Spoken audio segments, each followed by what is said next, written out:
Criminal కేసెస్లో A1, A2, A3 and so on అని ఉంటాయి.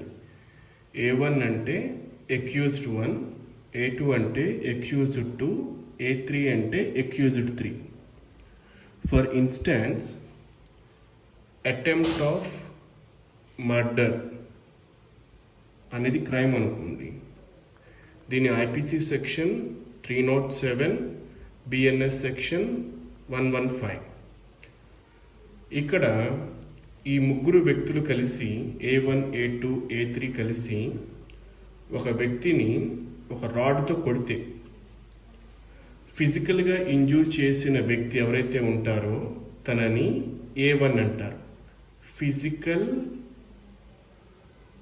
ఇన్వాల్వ్ అయిన వ్యక్తిని. A2 వ్యక్తి అనే అతను ఫిజికల్గా ఇన్వాల్వ్ అవ్వచ్చు, లేకపోతే తనకి సపోర్ట్ చేయొచ్చు, కొట్టేటప్పుడు పట్టుకోవటం కానీ ఆ వ్యక్తిని. అలాగే A3, A4 అలా వస్తారు.